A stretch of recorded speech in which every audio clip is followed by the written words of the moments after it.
ተመልካቾቻችን አሁን የደረሰን ዜና አለ። በዛሬው ዕለት መስከረም 14 2018 ዓ.ም በአማራ ፋኖ ምስራቅ አማራ ቀጠና ሚኒሊክ እዝ ከፍተኛ ድል የተገኘባቸው አውደ ውጊያዎች መደረጋቸው ታወቀ። በዛሬው ውጊያ በርካታ የአገዛዙ ሰራዊት መደምሰሱ ታውቋል። በድምሩም 471 የአብይ አህመድ ወታደሮች መደምሰሳቸው ነው የደረሰን መረጃ የሚያመለክተው።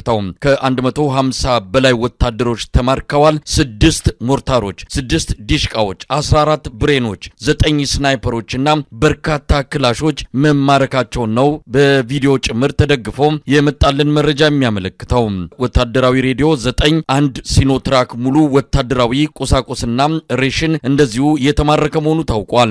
የአገዛዙ የሰሜን ምስራቅ እዝ አካል የሆኑት 12ኛና 61ኛ ክፍለ ጦር መካከል 12ኛ ክፍለ ጦሩ 70 ከመቶ የሚሆነው ኃይሉ መማረኩን መደምሰሱንና መፍረሱን ነው የደረሰን መረጃ የሚያመለክተው። የዛሬውን ተጋድሎ በተመለከተ የዘውትር ተሳታፊያችን መረጃ ይዞ ቀርቧል። ወደሱ አልፋለሁ።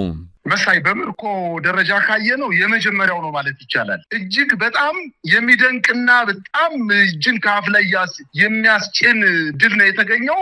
ይሄ ድል መሳይ 12ኛና 61ኛ የአገዛዙ ክፍለ ጦሮች በዋናነት ሙጃ ከተባለ ቦታ ላይ ማዕከላቸውን አድርገው በሰሜን ወሎ አጠቃላይ የሚንቀሳቀሰውን ኃይል በእነዚህ ነባርና በጣም ተዋጊ ናቸው የተባሉ 12ኛ ክፍለ ጦር እና ከጎን ደግሞ 61ኛ ክፍለ ጦርን አሰልፎ አጠቃላይ ሰሜን ወሎ እንቅስቃሴ በማድረግ ከፍተኛ ድል መጎናጸፍ እንቅስቃሴ ቢያደርግም የፋኖ ኃይሎች ቀድመው ቦታ በመያዝ እና በመልሶ ማጥቃት እና መጨረሻም ላይም ደግሞ በሙሉ ማጥቃት ተሸጋግረው ስም ሰጠው ማጥቃት ሰንዝረው የማይታመን ድል ነው የተጎናጸፉት። እንግዲህ ዘመቻቸውን ዘመቻ አደማሊ ወይም አባናደው በማለት ዘመቻቸውን ስያሜ ሰጠውታል። እንግዲህ አማራ ፋኖ ብሔራዊ ኃይል ምስራቅ አማራ ቀጠና ሚኒሊክስ መስከረም 14 ዛሬ ማለት ነው ከጧቱ 12 ሰዓት የተጀመረው ዘመቻ ወይም መልሶ ማጥቃት በኋላም ደግሞ ወደ ሙሉ ማጥቃት ተሸጋግሮ አርበኛ አደማሊ አባናደው በአምስቱም ኮሮች በመታገዝ በእዙ ደግሞ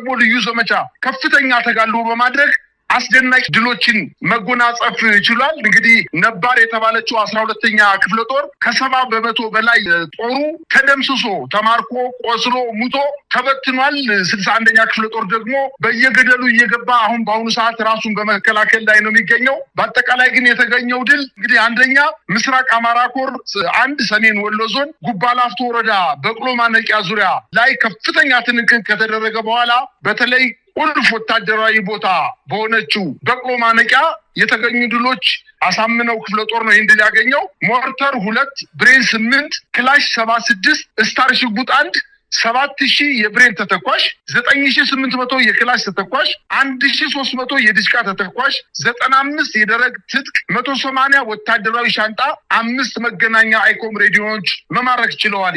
እንዲሁም ባለሽሩጡ ክፍለ ጦር ምስራቅ አማራ ኮር 1 ባለሽሩጡ ክፍለ ጦር የደቡብ ወሎ ዞን ወረባቦ ወረዳ ላይ መቀመጫ በሆነችው ቢስቲማ ከተማ በጉሊብሳ በጎሃ በሰቀላና ቴሌ ዙሪያ ከፍተኛ ውጊያ ያደረገ ሲሆን የጉዲሳ ምሽግ ተሰብሯል። የደቡብ ወሎ ዞን ወረባቦ ወረዳ ዋና መቀመጫ በሆነችው ቢስቲማ ከተማ በጉዲሳና በጎሃ በሰቀላና ቴሌው ዙሪያ ከፍተኛ ውጊያ ያደረገ ሲሆን የጉዲሳ ምሽግ ተሰብሯል። የወረዳው ዋና መቀመጫ የሆነችው ቢስቲማ ከተማን ሙሉ በሙሉ በፋኖ ቁጥጥር ስር ለማስገባት ከፍተኛ ተጋድሎ እየተደረገ ሲሆን እስካሁን ባለው መረጃ የተደመሰሰ ሰራዊት 78 መድረሱን አስታውቀዋል። የቆሰለ 53 ክላሽ የተማረከ 7 ሲሆን ባለሽሩጡ ክፍለ ጦር የሀብሩ ወረዳ ቆላማ የአፋር አጎራባች አካባቢዎችን በመቆጣጠርና ህዝባዊ አስተዳደር የዘረጋው የባለሽሩጡ ክፍለ ጦር ዛሬ የሐይቅ ከተማ ደሴ ኮምቦልቻ ቆላማ አካባቢዎችን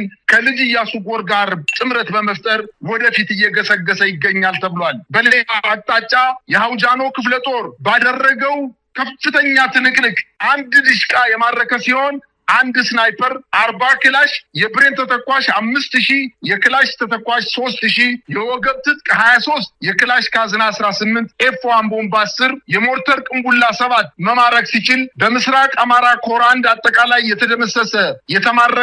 የተደመሰሰ አንድ ኮሎኔልን ጨምሮ አንድ ኮሎኔል 100 አለቃ ኢሳያስን ጨምሮ 282 የአገዛዙ ሰራዊት ተደምስሷል ብለዋል። ምርኮኛም 18 እንደተገኘ አያይዘው ጠቅሰዋል። የበቅሎ ማነቂያ አስተዳዳሪ አቶ አያሌው ደሳለ ከነግብሩ አበሮቹ ተደምስሷል። ሁለተኛ ምስራቅ አማራ ኮር 2 ሰሜን ወሎ ዞን ግዳን ወረዳ ወንዳች ከተማን በቁጥጥር ስር አውለው በተለይ እዚህ ከተማ ላይ በተደረገ አስደናቂ ተጋድሎ የተገኘው ድል ዞብል አምባ ክፍለ ጦር ይህን ከተማ ሲቆጣጠር ዲሽቃ 3 መማረክ ሲችሉ ብሬን 8 ክላሽ 130 ስናይፐር 5 ኤፍ1 ቦምብ 102 82 ሚሊ ሜትር ሞርተር 2 120 ሚሊ ሜትር ሞርተር 1 የሞርተር ቅንቡላ 30 ኦራል ከነተተኳሹ 22000 በላይ ተተኳሽ መማረክ ችለዋል። እንዲሁም በሌላ አቅጣጫ የካራኮርማ ክፍለ ጦር 1 ዲሽቃ 2 ብሬን 2 ስናይፐር 89 ክላሽ የብሬን ተተኳሽ 1500 የክላሽ ተተኳሽ 2000 4 አይኮ መገናኛ ሬዲዮኖች 50 የክላሽ ካዝና 36 ኤፍ1 ቦምቦች 2 የሜዳ መነጽሮችን ማርከዋል። ታጠቅ ክፍለ ጦር ወንዳችና ከፍተኛ ተጋድሎ አድርጓል። ባደረገው ውጊያም 20 ክላሽ 4 የደረት ትጥቅ 4 ካዝና በምስራቅ አማራ ኮር 2 እንደ አጠቃላይ የተማረከ የተደመሰሰ ምርኮኛ 147 ሲሆን የተገደለ ወይም የተደመሰሰ 137 ቁጥሩን አድርሰውታል። በርካታ ወታደራዊ ቁሳቁስና ሬሽንም ተማርኳል ብሏል። ሶስተኛ ልዩ ዘመቻ ሰሜን ወሎ ዞን አንጎት ወረዳ አካል የሆነችው ታላቅ ወታደራዊ ቁልፍና ስትራቴጂክ ቦታ በተባለችው ቦታ ላይ ከወልዲያ ላሊበላ ከወልዲያ ባህር ዳር ያለውን መስመር በቁጥጥር ስር አውለዋለች። ገዢ መሬት የሆነውን ድልብን ተቆጣጥረዋታል። በዚህ ውጊያ በርካታ ወታደራዊ መሳሪያ ተማርኳል። 1 ብሬን 2 ክላሽ 7 ምርኮኛ የተገኘ ሲሆን እንዲሁም በሌላ አቅጣጫ የተንቀሳቀሰው የአማራ ፋኖ የምስራቅ አማራ ፋኖ ላሳሳምነው ኮር በሰሜን ወሎ ዞን ግዳን ወረዳ ኩልመስክ ወንዳች ዙሪያውን በተደረገ ከፍተኛ ትንቅንቅ የተገኘው ድሎች ተከዜ ክፍለ ጦር ኩልመስክ ከተማን በመቆጣጠር 11 የመከላከያ ኃይሉ ሲደመሰስ 3 የተማረከ እንዲሁም 20 ክላሽ የተማረከ ሲሆን 420 የክላሽ ተተኳሽ 580 የብሬን ተተኳሽ እንዲሁም ጥራሪ ክፍለ ጦር እቺ ጥራሪ ክፍለ ጦር ከወሎ ሰቆጣ አካባቢ የምትንቀሳቀስ ክፍለ ጦር ነች። እቺ ክፍለ ጦር ባደረገችው ከፍተኛ ትንቅንቅ አንድ ባለ 82 ሚሊ ሜትር ከባድ ሞርተር 1 ዲሽቃ 1 ብሬን 1 ስናይፐር 54 ክላሽ መማረክ ሲችል በዛሬው ዕለት መስከረም 14 2018 ዓ.ም ከጠዋቱ 12 ሰዓት የጀመረው ውጊያ አሁንም እንደቀጠለ ቢሆንም እስከ 8 ሰዓት በተካሄደው ውጊያ አጠቃላይ የተገኙ ድሎች እነዚህ መሆናቸውን አስታውቋል።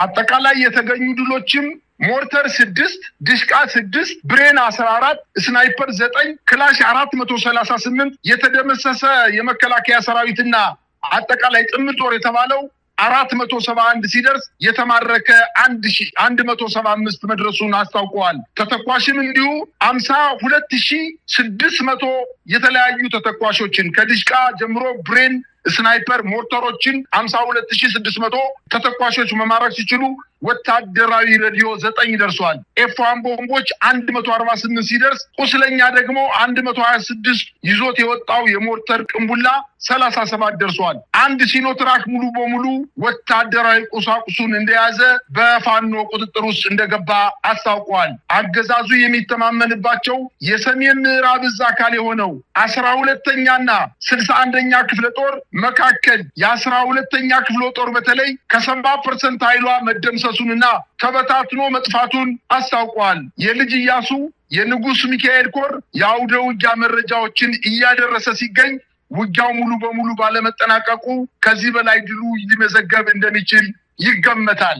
በጣም አመሰግናለሁ። እንግዲህ ይሄ ዛሬ በወሎ ግንባር የተገኘው ድል የአብይ አህመድ አገዛዝ ምናልባትም በአማራ ክልል እያደረገ ያለው እንቅስቃሴ እየከሸፈ መምጣቱን በቅርቡም አጠቃላይ በሆነ መልኩ ከክልሉ ለመውጣት የሚገደድ እንደሚሆን አመላካች ተደርጎ የሚወሰድ ይመስላል። ለማንኛውም ምን ማለት ነው? እንግዲህ ሰሞኑን የፋኖ እንቅስቃሴ የለም፣ በአገዛዙ በኩልም ክልሉን ሙሉ በሙሉ ለመቆጣጠር ከጫፍ ደርሰናል፣ የመከላከያ ሰራዊት አጠቃላይ የጸጥታውን ቁጥጥር ለኛ አስረክቦ ይወጣል የሚል የምስለኔው አስተዳደርን መግለጫ እየሰማን ባለንበት ጊዜ ነው እንግዲህ እንዲህ አይነት ድል የተመዘገበው። ምን ማለት ነው? መሳይ ለማጥቃት የሄደ የመከላከያ ሰራዊት አጠቃላይ ያገዛዙ ጥምር ጦር እንደዚህ በተዝረከረከ ሁኔታ ተመቶ ሞርተሮችን በብዛት ድሽቃዎችን በብዛት ስናይፐሮችን በብዛት አስረክቦ መበተኑ የስርዓቱን መውደቅ ነው የሚያሳየው። ስርዓቱ የመዋጋት ሞራል የሌለው ሁለት ክፍለ ጦር ግማሽ ቀን ባልሞላ ጊዜ ውስጥ ይህን ያክል ቁጥር ሰራዊት ተደምስሶበት ይህን ያክል ቁጥር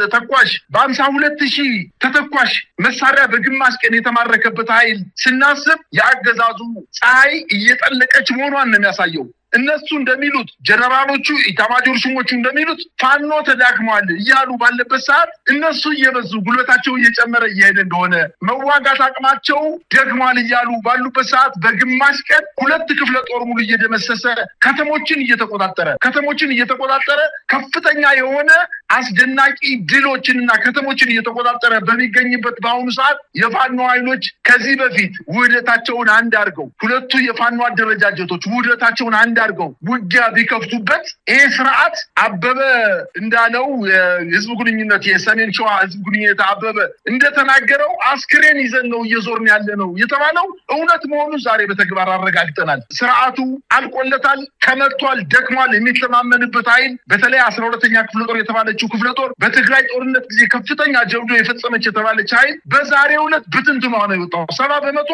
ወይ ሙቷል፣ ወይ ቆስሏል፣ ወይ ተማርኳል። አጠቃላይ ሙሉ ትጥቃቸውን አስረክበው በየገደሉ ተንጠባጥበው ነው የቀሩት። አስክሬናቸው እንኳን በአሁኑ ሰዓት ገበሬው ነው እያነሳው ያለው። ስለዚህ ስርዓቱ ከፍተኛ ሽንፈት ነው የደረሰበት። በእርግጥ ይህን ሽንፈት አምኖ ለመዋጥ ለመቀበል ፍላጎት የለውም። ምናልባት የደሃ ልጆች በየጉራንጉሩ በየገደሉ በየወንዙ በየተራራውና በየሸንተረሩ እየወደቁ ቢገኙም ነገር ግን ስርዓቱ አሁንም ልክ እንደ ግብፁ ፈርዖን ህዝቤን ልቀቅ ሲል እምቢ እንዳለው ተገዶ የሚለቅበት ጊዜ እየመጣ እንደሆነ ሊያውቀው ይገባል ማለት ነው የምፈልገው። መሳይ እንግዲህ የዛሬውን ድል ጨምሮ በርካታ ሌሎች ተጨማሪ ድሎችን በዛው በወሎ ግንባር መመዝገባቸውን እየሰማን ነው። አሁንም ውጊያው አልቆመም። ተጨማሪ ድሎች፣ ተጨማሪ የአውደ ውጊያ መረጃዎች እንደሚኖሩ እንጠብቃለን። በጣም ነው ማመሰግነው። እግዚአብሔር ይስጥልኝ። እኔም አመሰግናለሁ።